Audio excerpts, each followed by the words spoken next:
कि जरदारी साहब की गल जी है ना वो तो हुण एक मुहावरा एक ज़बर मिसल ही बन गई है कि पहले 1-2 साल जी है वो तो जेल पुछदी नहीं बंदे नूं, बंदा समझदा लै भी मैं तो जेल कट्टी जा रहा बड़े टैके दे नाल। ते जिहो जी सलमान सफदर साहब की रिपोर्ट आई है कि सियासतदान नूं उहो जी जेल करनी पै जाए जिहड़ी कि ना जरदारी साहब नूं नसीब होई, ना नवाज शरीफ साहब नूं, ना शहबाज शरीफ साहब नूं, ना हमजा नूं, ना मरियम नूं, जिहड़ी कि बानी पीटीआई नूं मुयसर है। तो उहो जी जेल तो कई साल नहीं पहुँचती। लेकिन तुहाडे ख्याल नाल हुण वाकई जेल जिहड़ी है वो बानी पीटीआई नूं तंग करन लग पई है। तो दूसरी गल ये कि 8 फरवरी का जो एहतजाज जिस तरह फ्लाप होया, कमज़ोर होया है, क्या उस चीज़ ने बानी पीटीआई नूं मजबूर किया है कि नहीं यार हुण मुहाज़रा ही नहीं, हुण कुछ लोग कुछ दो दी बुनियाद ते गल जिहड़ी अगे वधनी चाहिए है। अच्छा रिजवान साहब ये गल जी जे ये बड़ी सदर पाकिस्तान आसिफ अली जरदारी ने यह गल पार्टी के जिहड़े चंद सीनियर लोग सन वो एक मौके ते उन्हां दे नाल बैठे सन तो उत्थे किसी पार्टी के किसी लीडर ने गल की कि जिहड़ा बानी पीटीआई है वो लगता है कि उन्होंने जिहड़ा ना वो बड़ा डट के जिहड़ा वो जेल कट रहे हैं तो उन्होंने कोई परेशानी नहीं हो रही। तो ਇਹਦੇ उत्ते सदर पाकिस्तान आसिफ अली जरदारी ने फरमाया सी कि जेल 1 साल बाद अपना असर दसती है। और मैं समझदा कि तुसी भी जो फरमाया अपने इस इंट्रो च दूसरे सैगमेंट के इंट्रो च कि वो दुरुस्त है कि हुण लगता है कि बानी पीटीआई नूं भी जेल का असर जिहड़ा वो हुंदा नज़र आ रहा। और दूसरा देखो कि अगर डट के किसी ने सब तो ज़्यादा तवील तरीन किसी सियासी शख्सियत ने जेल कटी है तो वो सदर पाकिस्तान आसिफ अली जरदारी 11 साल गालबन उन्हें 11 साल तो भी ज़्यादा जेल कटी है। लेकिन वो कदे भी रिजवान साहब जेल तो डोले नहीं सन, वो बंदे दे आज़म च कदे भी आज फर्क नहीं सी आया, वो जेल तो कदे भी घबराया नहीं सी। और इस वास्ते आज जिहड़ा मजीद निज़ामी मरूम ने उन्होंने मरदे होर दा जिहड़ा खिताब है वो तुहानूं याद है उन्हें दिता सी।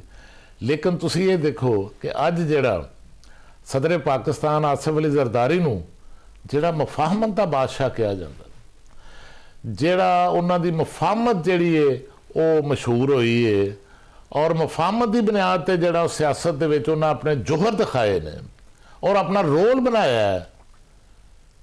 वो जिन्ना अरसा जेल च ज़्यादा रहे ने उन्नी ज़्यादा उन्होंने मुफाहमत आई है। और मैं समझदा कि बानी पीटीआई जिहड़े ने उन्होंने भी जिहड़ा वो जेल का असर हो गया और हुण वो जिहड़ी जेल चो मुफाहमत उभरदी है वो मुफाहमत का असर जिहड़ा वो बानी पीटीआई नूं भी हो चुका है। और उन्हां दे अंदर भी किसी कोने दे विच एक मुफाहमत की एक किरण और सोच जिहड़ी है वो आई है जिहदी वजह तो लचक पैदा हुई है। और लचक जिहड़ी है ये खामोशी नाल नहीं हो रही है तो दीवार ते सामने लिखी है। तुहाडा की ख्याल है कि वज़ीर आला जिहड़ा सुहेल अफरीदी है वो बानी पीटीआई की इजाज़त तो बगैर जाके वज़ीर आज़म पाकिस्तान नूं मिल सकदा? क्या बानी पीटीआई तो बगैर वो जाके किसी होर कमेटी के अमनो अमान के हवाले नाल इजलास जाके बह सकता है? और क्या अब बानी पीटीआई की मर्जी तो बगैर वो जेड़े उन्हें पहले दिन असैंबली दे विच ऐलान किए हैं इस्लामाबाद ते चढ़ाई दे वो चढ़ाई की बजाय वो जिहड़ा 8 फरवरी का एहतजाज सी और जिहड़ा ऐलान भी उन्हें खुद किया सी उहदे च अचानक वो खामोश हो गए और उस एहतजाज दे विच वो खिताब वास्ते भी नहीं गए। ए सारा कुछ जिहड़ा जे जिहड़ियां भी तरतीब ना चल रहा सारा कुछ तरतीब ना चल रहा है और बानी पीटीआई की मर्जी ना चल रहा है और सहूलतकार जिहड़े ने वो इस हवाले ने सारे अमल दे विच सरगर्म। अच्छा साहब इहो जी एक मंजरनामा कुछ अर्सा पहले भी बनया सीगा, उससे भी लगता सीगा कि हर शायद तय हो चली है, लेकिन फिर एक ट्वीट ने जिहड़ा है काम खराब करता सीगा। क्या हुण भी खतरा मौजूद है कि जिहड़े पीटीआई दे पाकिस्तान तो बाहर मौजूद यूट्यूबर ने शिद्दत पसंद जिहड़े जहादी ने उन्होंने ठीक है ना जी ओ या तहरीक इंसाफ के अंदर जिहड़े हार्ड लाइनर्स ने अकाब ने जिहड़े क्या वो इस डील के उत्ते असरअंदाज हो के एक दफा फिर नाकाम बना के सबूताज कर सकते हैं? अच्छा रिजवान साहब एक तुहाडा जिहड़ा इशारा है वो तुहाडा इशारा जिहड़ा है वो नवंबर 24 ਦਾ ਜਿਹੜਾ ਨਵੰਬਰ 2024 ਸੀ ਜਦੋਂ ਇਸਲਾਮਾਬਾਦ ਜਿਹੜਾ ਸੀ ਉਹ ਧਰਨਾ ਡੀ ਚੌਕ ਦੇ ਵਿੱਚ ਬੁਸ਼ਰਾ ਬੀਬੀ ਬਾਨੀ ਪੀਟੀਆਈ ਦੀ ਅਹਿਲੀਆ ਤੇ ਅਲੀ ਅਮੀਨ ਗੰਡਾਪੁਰ ਜਿਹੜੇ ਲੈ ਗਏ ਸਨ, ਉਹ ਜਿਹੜਾ 26 ਨਵੰਬਰ ਵਾਲਾ ਸੀ ਨਾ ਵਾਕਿਆ ਔਰ ਧਰਨਾ ਜਿਹੜਾ ਸੀ ਉਹਦੇ ਵਿੱਚ ਤੁਸੀਂ ਦਰੁਸਤ ਫਰਮਾਇਆ ਕਿ ਬਿਲਕੁਲ ਇਹ ਡਿਵੈਲਪਮੈਂਟਸ ਹੋ ਚੁੱਕੀਆਂ ਸਨ। ਉਹ ਮਾਮਲਾ ਜਿਹੜੇ ਨੇ ਉਹ ਆਲਮੋਸਟ ਜਿਹੜੇ ਨੇ ਉਹ ਕਰੀਬ ਪਹੁੰਚ ਚੁੱਕੇ ਸਨ ਔਰ ਬਾਨੀ ਪੀਟੀਆਈ ਨੂੰ ਉਹਨਾਂ ਮੁਜ਼ਾਕਰਾਤ ਔਰ ਬਾਤਚੀਤ ਦੇ ਨਤੀਜੇ ਦੇ ਵਿੱਚ ਜਿਹੜਾ ਸੀ ਬਣੀ ਗੱਲ ਆ ਜਿਹੜਾ ਮੁੰਤਕਲ ਕਰਨ ਦੀਆਂ ਵੀ ਗੱਲਾਂ ਜਿਹੜੀਆਂ ਨੇ ਇਲੈਕਸ਼ਨ ਦੀ ਗੱਲ ਹੋ ਰਹੀ ਸੀ, ਹੋ ਰਹੀਆਂ ਸਨ। ਹੋਰ ਵੀ ਕਾਫੀ ਦੇਖੋ, ਜਦੋਂ ਇੱਕ ਡਿਵੈਲਪਮੈਂਟ ਹੁੰਦੀ ਏ ਰਜ਼ਵਾਨ ਸਾਹਿਬ, ਉਹਦੇ ਨਾਲ ਕਈ ਡਿਵੈਲਪਮੈਂਟ ਜੁੜੀਆਂ ਹੁੰਦੀਆਂ ਨੇ। ਉਹ ਜਦੋਂ ਡਿਵੈਲਪਮੈਂਟ ਇੱਕ ਸ਼ੁਰੂ ਹੁੰਦੀ ਏ ਉਹ ਫਿਰ ਅੱਗੋਂ ਆਪਣਾ ਰਸਤਾ ਬਣਾਉਂਦੀ ਜਾਂਦੀ ਏ, ਲੇਕਿਨ ਉਹ ਜਿਹੜਾ ਸੀ ਉਹ ਸਾਰਾ ਮਾਮਲਾ, ਸਾਰੀ ਡੀਲ ਜਿਹੜੀ ਸੀ, ਉਹ ਸਾਰੀ ਜਿਹੜੀ ਲਚਕ ਸੀ, ਉਹ ਬਾਨੀ ਪੀਟੀਆਈ ਦੀ ਜਿਹੜੀ ਅਹਿਲੀਆ ਮੋਹਤਰਮਾ ਨੇ ਉਹਨਾਂ ਦੀ ਹੱਠ ਧਰਮੀ ਦੀ ਨਜ਼ਰ ਹੋ ਗਈ ਸੀ। ਉਹਨਾਂ ਦੀ ਵਜ੍ਹਾ ਤੋਂ ਅਲੀ ਅਮੀਨ ਗੰਡਾਪੁਰ ਜਿਹੜਾ ਉਹ ਇਸ ਸਾਰੇ ਅਮਲ ਦਾ ਹਿੱਸਾ ਸੀ, ਇਹ ਸਾਰਾ ਜਿਹੜਾ ਸਕ੍ਰਿਪਟ ਬਣ ਰਿਹਾ ਸੀ ਉਹਦਾ ਹਿੱਸਾ ਸੀ, ਉਹਦੇ ਵਿੱਚ ਮਾਮਲਾਤ ਦੇ ਵਿੱਚ ਉਹ ਸ਼ਾਮਲ ਸੀ। ਲੇਕਿਨ ਜਿਹੜੀ ਬਾਨੀ ਪੀਟੀਆਈ ਦੀ ਅਹਿਲੀਆ ਹਨ ਉਹਨਾਂ ਇਹ ਅਮਲ ਜਿਹੜਾ ਉਹ ਰੋਕਿਆ। ਲੇਕਿਨ ਇਸ ਵੇਲੇ ਦੀ ਸੂਰਤ ਹਾਲ ਜਿਹੜੀ ਹੈ ਉਹ ਸੂਰਤ ਹਾਲ ਤੋਂ ਮੁਖਤਲਿਫ ਹੈ, ਕਿਉਂਕਿ ਉਸ ਤੋਂ ਬਾਅਦ ਫਿਰ ਸਾਲ ਗੁਜ਼ਰ ਗਿਆ ਲੇਕਿਨ ਪੀਟੀਆਈ ਤੁਹਾਨੂੰ ਹਰ ਜਗ੍ਹਾ ਤੇ ਬੇਬਸ ਨਜ਼ਰ ਆਈ। ਪੀਟੀਆਈ ਦੀ ਲੀਡਰਸ਼ਿਪ ਜਿਹੜੀ ਹੈ ਉਹਨੇ ਬਾਹਰ ਨਿਕਲਣਾ ਛੱਡ ਦਿੱਤਾ ਤੇ ਫਿਰ ਪੀਟੀਆਈ ਦੇ ਕਾਰਕੁਨਾਂ ਨੇ ਬਾਹਰ ਕਿੱਥੇ ਨਿਕਲਣਾ ਸੀ। ਇਹ ਦੇਖੋ ਕਿ ਪੀਟੀਆਈ ਦੇ ਐਸੇ ਵੀ ਲੀਡਰ ਨੇ ਉਹ ਜਿੰਨਾ ਆਪਣੇ ਹਲਕਿਆਂ 'ਚ ਜਾਣਾ ਛੱਡਤਾ। ਉਹਦੇ ਵਿੱਚ ਦੇਖੋ ਹਮਾਦ ਅਜ਼ਹਰ ਸਾਹਿਬ ਜਿਹੜੇ ਨੇ ਉਹਨਾਂ ਆਪਣੇ ਹਲਕੇ 'ਚ ਜਾਣਾ ਛੱਡਤਾ। ਫਿਰ ਉਹ ਜਿਹੜੇ ਸੈਕਟਰੀ ਇਤਲਾਤ ਜੇ ਉਹ ਸ਼ੇਖ ਵਕਾਸ ਅਕਰਮ ਸਾਹਿਬ ਉਹ ਬੈਠੇ ਉੱਥੇ ਹੋਏ ਨੇ, ਉੱਥੇ ਬੈਠੇ ਨੇ, ਕਦੇ ਅਜੇ ਤੱਕ ਆਪਣੇ ਹਲਕੇ 'ਚ ਫਰਦਾਬਾਦ ਜਿਹੜਾ ਹੈ ਉਹ ਹੀ ਪਾਕਿਸਤਾਨ ਦੇ ਬਾਹਰ ਹੈ। ਤੋਂ ਲੀਡਰਾਂ ਨੇ ਬਾਹਰ ਨਿਕਲਣਾ ਛੱਡਤਾ ਤੇ ਕਾਰਕੁਨ ਵੀ ਘਰਾਂ 'ਚ ਬਹਿ ਗਏ।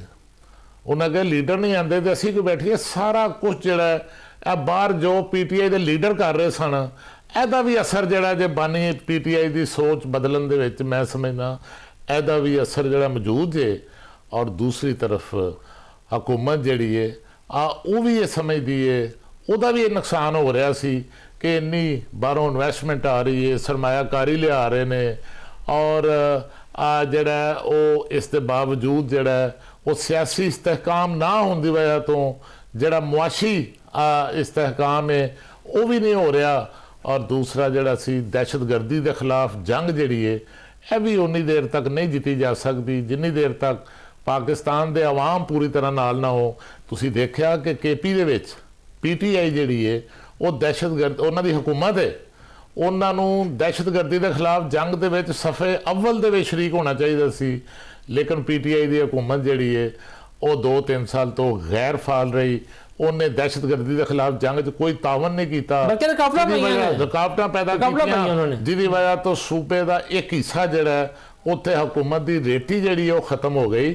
ਔਰ ਮੈਂ ਸਮਝਦਾ ਕਿ ਮੁਲਕ ਦੇ ਮਫਾਦ ਵੀ ਇਹੀ ਹੈ। ਤੁਹਾਨੂੰ ਯਾਦ ਹੋਏਗਾ ਰਜ਼ਵਾਨ ਸਾਹਿਬ ਕਿ 2014 'ਚ ਜਦੋਂ ਸਾਨੇ APS ਹੋਇਆ ਤੇ ਸਾਨੇ APS ਦੇ ਨਤੀਜੇ 'ਚ ਫਿਰ ਪਾਰਲੀਮੈਂਟ ਦੇ ਅੰਦਰ ਔਰ ਪਾਰਲੀਮੈਂਟ ਦੇ ਬਾਹਰ ਜਿੰਨੀਆਂ ਵੀ ਸਿਆਸੀ ਜਮਾਤਾਂ ਸਨ, ਸਿਆਸੀ ਕੁਵਤਾਂ ਸਨ, ਉਹ ਇਕੱਠੀਆਂ ਹੋਈਆਂ, ਇੱਕ ਪੇਜ ਤੇ ਆਈਆਂ, ਇੱਕ ਪਲੇਟਫਾਰਮ ਤੇ ਆਈਆਂ ਔਰ ਉਹਦੇ ਨਤੀਜੇ ਤੁਸੀਂ ਦੇਖਿਆ ਕਿ ਪਹਿਲਾਂ ਤੇ ਬਾਨੀ ਪੀਟੀਆਈ ਨੇ ਆਪਣਾ ਧਰਨਾ ਖਤਮ ਕੀਤਾ ਔਰ ਫਿਰ ਜਦੋਂ ਕੌਮ ਯਕਜਾ ਹੋਈ, ਇਕੱਠੀ ਹੋਈ ਤੇ ਫਿਰ ਤੁਸੀਂ ਦੇਖਿਆ ਕਿ ਦਹਿਸ਼ਤਗਰਦੀ ਦੇ ਖਿਲਾਫ ਜਿਹੜਾ ਆਪਰੇਸ਼ਨ ਹੋਇਆ ਬੜਾ ਕਾਮਯਾਬ ਆਪਰੇਸ਼ਨ ਹੋਇਆ, ਉਹਦੇ ਨਤੀਜੇ ਵੀ ਨਿਕਲੇ।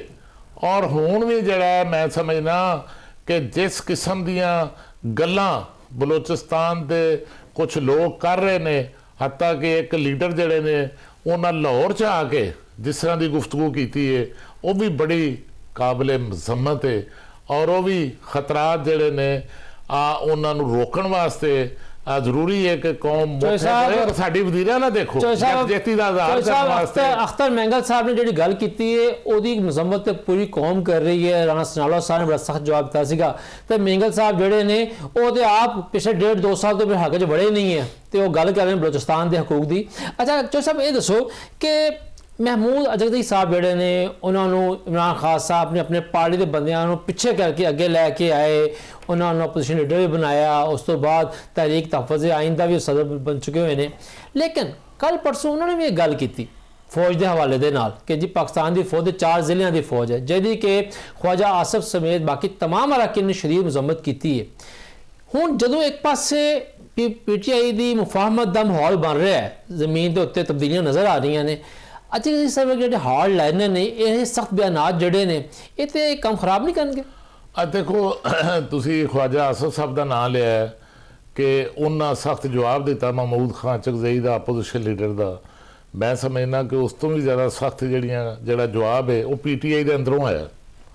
PTI ਦੇ ਚੇਅਰਮੈਨ ਜਿਹੜੇ ਨੇ ਬਰਿਸਟਰ ਗੌਰ ਸਾਹਿਬ, ਉਹਨਾਂ ਪਾਰਲੀਮੈਂਟ ਦੇ ਫਲੋਰ ਤੇ ਔਰ ਉਹਨਾਂ ਬੜੀ ਕੋਸ਼ਿਸ਼ ਕਰਕੇ ਬੜੇ ਪ੍ਰੈਸ਼ਰ 'ਚ ਲਿਆ ਕੇ ਸਪੀਕਰ ਕੋਲੋਂ ਜਿਹੜਾ ਕੌਮੀ ਅਸੈਂਬਲੀ ਕੋਲ ਟਾਈਮ ਲਿਆ, ਔਰ ਨਾਲ ਹੀ ਉਹਦੀ ਚਕਜ਼ਈ ਸਾਹਿਬ ਦਾ ਜਿਹੜਾ ਬਿਆਨੀਆ ਸੀ, ਉਹਨਾਂ ਦੀ ਜਿਹੜੀ ਸੋਚ ਸੀ, ਉਹਦੀ ਪਾਰਲੀਮੈਂਟ ਦੇ ਫਲੋਰ ਤੇ ਵੀ ਨਫੀ ਕੀਤੀ, ਪਾਰਲੀਮੈਂਟ ਤੋਂ ਬਾਹਰ ਵੀ ਨਫੀ ਕੀਤੀ।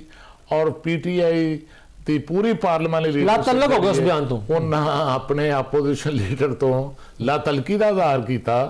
ਉਹ ਇਹ ਕਦੇ ਹੋਇਆ ਕਿ ਇੱਕ ਪਾਰਟੀ ਆਪਣੇ ਆਪੋਜੀਸ਼ਨ ਲੀਡਰ ਤੋਂ ਪਿੱਛੇ ਹਟਦੀ, ਇਸ ਵਾਸਤੇ ਕਿ PTI ਜਿਹੜੀ ਹੈ ਉਹ ਹੁਣ ਕੌਮੀ ਸਲਾਮਤੀ ਦੇ ਅਦਾਰਿਆਂ ਦੇ ਖਿਲਾਫ, ਪਾਕਿਸਤਾਨ ਦੇ ਕੌਮੀ ਵਫਾਦ ਦੇ ਖਿਲਾਫ ਜਾਣ ਵਾਸਤੇ ਤਿਆਰ ਨਹੀਂ, ਉਹ ਪਿੱਛੇ ਹਟ ਰਹੇ ਨੇ। ਉਹ ਜਿਹੜਾ ਉਹ ਇਸ ਹਵਾਲੇ ਨਾਲ ਜਿਹੜਾ ਤੁਸੀਂ ਇੱਥੋਂ ਇਹ ਵੀ ਤਸਦੀਕ ਹੁੰਦੀ ਹੈ ਕਿ ਜਿਹੜੇ ਇਸ ਵਕਤ ਦੋਨਾਂ ਫਰੀਕੈਨ ਦੇ ਦਰਮਿਆਨ, ਖਾਸ ਤੌਰ ਤੇ ਤਿੰਨਾਂ ਫਰੀਕੈਨ ਦੇ ਦਰਮਿਆਨ ਜਿਹੜੇ ਮਾਮਲਾਤ ਅੱਗੇ ਵੱਧ ਰਹੇ ਨੇ, ਉਹਦੀ ਵੀ ਨਿਸ਼ਾਨਦੇਹੀ ਹੁੰਦੀ ਹੈ। ਔਰ ਮੈਨੂੰ ਤੇ ਜਿਹੜਾ ਜੇ ਆਉਣ ਵਾਲੇ ਦਿਨਾਂ ਜਿਹੜੀਆਂ ਡਿਵੈਲਪਮੈਂਟਸ ਹੋ ਰਹੀਆਂ ਨੇ, ਉਹਦੇ ਵਿੱਚ ਆਪੋਜੀਸ਼ਨ ਲੀਡਰ ਮਹਿਮੂਦ ਖਾਨ ਚਕਜ਼ਈ ਸਾਹਿਬ ਦਾ ਕੋਈ ਜ਼ਿਆਦਾ ਰੋਲ ਜਿਹੜਾ ਉਹ ਨਜ਼ਰ ਨਹੀਂ ਆ ਰਿਹਾ। ਉਹਨਾਂ ਦਾ ਰੋਲ ਜਿਸ ਵੇਲੇ ਜ਼ਰੂਰਤ ਸੀ ਬਾਨੀ PTI ਨੂੰ, ਉਸ ਵੇਲੇ ਜ਼ਰੂਰ ਉਹਨਾਂ ਨੂੰ ਅੱਗੇ ਕੀਤਾ ਹੈ। ਲੇਕਿਨ ਜਦੋਂ PTI ਹੁਣ ਦੁਬਾਰਾ ਟਰੈਕ ਤੇ ਆ ਜਾਏਗੀ, ਉਹਦੇ ਮਾਮਲਾਤ 'ਚ ਕੋਈ ਬਿਹਤਰੀ ਹੋ ਜਾਏਗੀ, ਤੇ ਮਹਿਮੂਦ ਖਾਨ ਚਕਜ਼ਈ ਦਾ ਰੋਲ ਜਿਹੜਾ ਵੈਸੇ ਵੀ ਤਰੀਕੇ ਸਾਹਿਬ ਦੇ ਅੰਦਰ ਵੀ ਇਸ ਚੀਜ਼ ਤੇ ਬੜਾ ਇhtਜਾਜ ਹੈ ਕਿ ਜਿਹੜੇ ਪੁਰਾਣੇ ਵਰਕਰ ਨੇ, ਪੁਰਾਣੇ ਰਹਿਨੁਮਾ ਨੇ, ਉਹ ਕਹਿੰਦੇ ਨੇ ਕਿ ਸਾਨੂੰ ਸਾਈਡ ਤੇ ਕਰਕੇ ਤੁਸੀਂ ਉਹਨਾਂ ਨੂੰ ਬਣਾਤਾ, ਅਜ਼ਹਰੀ ਸਾਹਿਬ ਨੂੰ ਬਣਾਤਾ ਹੈ, ਰਾਜਾ ਨਾਸਰ ਅब्बास ਸਾਹਿਬ ਬਣ ਗਏ ਨੇ। ਇੱਕ ਪਾਰਟੀ ਦੇ ਅੰਦਰ ਵੀ ਤੇ ਮੁਜ਼ਾਮਤ ਹੈ। ਚੌਧਰੀ ਸਾਹਿਬ ਇਹ ਦੱਸੋ ਕਿ ਅਗਰ ਤਬਦੀਲੀਆਂ ਆਉਣ ਵਾਲੀਆਂ ਨੇ 6 ਮਹੀਨੇ ਸਾਲ ਦੇ ਵਿੱਚ, ਜੋ ਵੀ ਹੈ, ਜੋ ਵੀ ਖਾਕਾ ਬਣਦਾ ਹੈ, ਹਜੇ ਨਹੀਂ ਪਤਾ ਕਿਸੇ ਨੂੰ, ਲੇਕਿਨ ਇਹ ਤੇ ਹੈ ਕਿ ਕੁਛ ਨਾ ਕੁਛ ਬ੍ਰੇਕ ਥਰੂ ਹੋ ਚੁੱਕਿਆ ਹੋਇਆ। ਤੇ ਇੱਕ ਚੀਜ਼ ਜਿਹੜੀ ਸਭ ਤੋਂ ਜ਼ਿਆਦਾ ਇਫੈਕਟ ਹੋਏਗੀ ਉਹ ਗਾਲਬਨ ਨੂਨ ਲੀਗ ਦੇ ਜਿਹੜੇ ਮੀਆਂ ਨਵਾਜ਼ ਸ਼ਰੀਫ ਸਾਹਿਬਜ਼ਾਦੀ ਨੇ, ਪੰਜਾਬ ਦੀ ਵਜ਼ੀਰ ਆਲਾ ਨੇ ਮਰੀਮ ਨਵਾਜ਼ ਸਾਹਿਬਾ। ਜ਼ਾਹਰੀ ਗੱਲ ਹੈ ਕਿ ਉਹ ਤੇ ਦਾਅਵਾ ਕਰ ਰਹੀਆਂ ਨੇ ਕਿ ਮੈਂ ਬਹੁਤ ਜ਼ਿਆਦਾ ਕੰਮ ਕਰ ਰਹੀ ਹਾਂ ਪੰਜਾਬ ਦੇ ਵਿੱਚ, ਔਰ ਉਹਨਾਂ ਦਾ ਜਿਹੜਾ ਖਾਸ ਗਰੁੱਪ ਹੈ ਉਹ ਤੇ ਬਕਾਇਦਾ ਇੱਕ ਤਰ੍ਹਾਂ ਦੀ ਲਾਬੀ ਕਰਦਾ ਹੈ, ਇੱਕ ਤਰ੍ਹਾਂ ਦਾ ਚਲਾਉਂਦਾ ਹੈ, ਤਸਰ ਇਮੇਜ ਬਣਾਉਂਦਾ ਹੈ ਕਿ ਜੀ ਉਹ ਆਉਣ ਵਾਲੀਆਂ ਵਜ਼ੀਰ ਆਜ਼ਮ ਨੇ। ਤੇ ਇਹ ਜਿਹੜਾ ਨਵਾਂ ਮੰਜ਼ਰਨਾਮਾ ਬਣਨਾ ਸ਼ੁਰੂ ਹੋ ਗਿਆ ਹੈ, ਗੈਰ ਵਾਜ਼ਿਹ ਹੈ ਸਹੀ, ਪਰ ਬਣਨਾ ਤਾਂ ਸ਼ੁਰੂ ਹੋ ਗਿਆ ਹੈ। ਇਹਦੇ ਵਿੱਚ ਤੁਹਾਨੂੰ ਮਰੀਮ ਨਵਾਜ਼ ਸਾਹਿਬਾ ਵਫਾਕ ਦੇ ਵਿੱਚ ਵਜ਼ੀਰ ਆਜ਼ਮ ਦੇ ਅਹੁਦੇ ਦੀ ਉਮੀਦਵਾਰ ਨਜ਼ਰ ਆਉਂਦੀਆਂ ਨੇ? ਅੱਛਾ ਰਜ਼ਵਾਨ ਸਾਹਿਬ, ਇਹਦੇ 'ਚ ਕੋਈ ਸ਼ੱਕ ਨਹੀਂ ਕਿ ਵਜ਼ੀਰ ਆਲਾ ਪੰਜਾਬ ਮੁਹਤਰਮਾ ਮਰੀਮ ਨਵਾਜ਼ ਸ਼ਰੀਫ ਸਾਹਿਬਾ ਨੇ ਸੂਬੇ ਦੇ ਵਿੱਚ ਬੜਾ ਮੁਤਰਕ ਆਪਣਾ ਕਿਰਦਾਰ ਅਦਾ ਕਰ ਰਹੀਆਂ ਨੇ, ਔਰ 100 ਤੋਂ ਜ਼ਿਆਦਾ ਮਨਸੂਬੇ ਜਿਹੜੇ ਨੇ ਉਹ ਇਸ ਵੇਲੇ ਉਹਨਾਂ ਦੇ ਚੱਲ ਰਹੇ ਨੇ, ਔਰ ਇਹ ਮਨਸੂਬੇ ਕਾਗਜ਼ਾਂ ਤੱਕ ਮਹਿਦੂਦ ਨਹੀਂ, ਇਹ ਅਮਲਨ ਮਨਸੂਬੇ ਚੱਲ ਰਹੇ ਨੇ।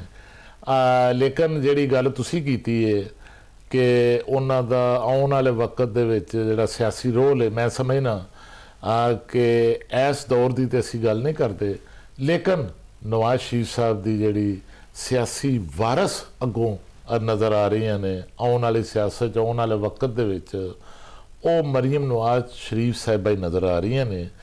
ਔਰ ਜਦੋਂ ਸਿਆਸੀ ਵਾਰਸ ਨੇ ਤੇ ਅੱਗੋਂ ਜਦੋਂ ਵੀ ਪਾਰਟੀ ਜਿਹੜੀ ਹੈ ਉਹ ਇਕਤਦਾਰ ਦੇ ਕਾਬਲ ਹੋਏਗੀ ਤੇ ਸਿਆਸਤ ਦੇ ਵਿੱਚ ਵੀ ਜਿਹੜਾ ਰੋਲ ਹੋਏਗਾ ਆਉਣ ਵਾਲੇ ਵਕਤ 'ਚ, ਉਹ ਲੱਗਦਾ ਹੀ ਹੈ ਕਿ ਉਹਦੇ ਵਿੱਚ ਮਰੀਮ ਨਵਾਜ਼ ਦਾ ਜਿਹੜਾ ਉਹ ਲੀਡਿੰਗ ਰੋਲ ਹੋਏਗਾ।